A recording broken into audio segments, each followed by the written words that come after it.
মাদক সন্ত্রাস এবং চাঁদা মুক্ত আমি ঢাকা 11 আসনটা করতে চাই।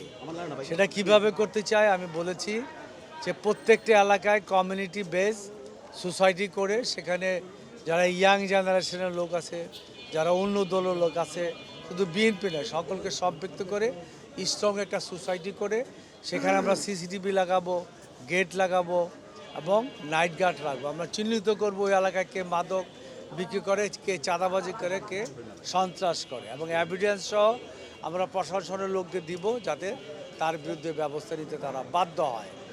আর এই এলাকায় গ্যাস পানির একটা বিরাট সমস্যা আছে, রাস্তাঘাটগুলি খারাপ দশা, এগুলোর আমরা একটা যথাযথভাবে দ্রুত, বিশেষ করে গ্যাসের সমস্যাটা খুব দ্রুত সময়ের ভিতরে আমরা সমাধান করতে চাই। ব্যাপক সাড়া পাচ্ছে, আপনারা দেখছেন যে সব জায়গায় যাই ইনশাল্লাহ ভোটাররা দীর্ঘদিন আমাকে চিনে।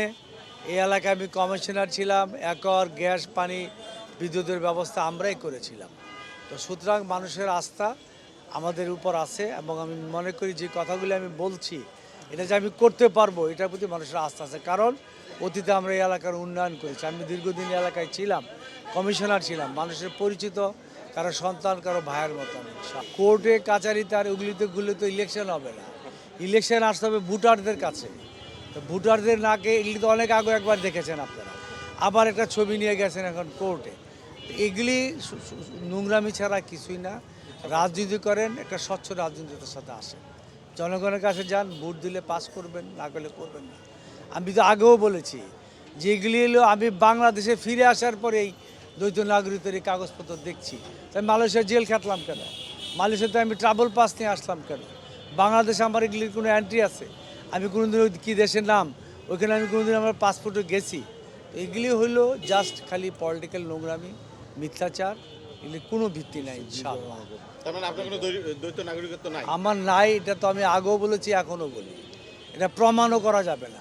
রাজনীতিতে শুনে এটা রাজনীতি অপপ্রচারের একটা প্রচার, ঠিক আছে?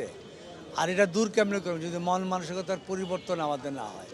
রাজনীতিতে আপনার মানুষ আগের কাদা ছোড়াছুরি নোংরামি এগুলি পছন্দ করে না। মানুষ চায় একটা সহনশীলতার রাজনীতি, উন্নয়নের রাজনীতি, মানুষের কল্যাণের রাজনীতি। আমরা সেটাই করি। এগুলি করে কোনো লাভ নেই, এগুলি প্রমাণযোগ্য না, কিচ্ছু না, মিথ্যাচার। অবশ্যই, শুধু তো আইনের কাঠ করে গেছে, আমার আইনি মোকাবেলা করার বিকল্প তো নেই আমার হাতে, আমরা করছি ইনশাল্লাহ।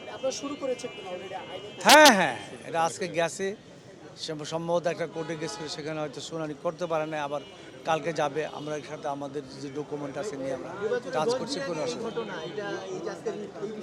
এটাই তো দুঃখজনক যে আসলে মাঠের অবস্থা বুঝতে পেরে অন্য যার প্রান্তে ঘুরছে তারা, আর এটাই মনে করি।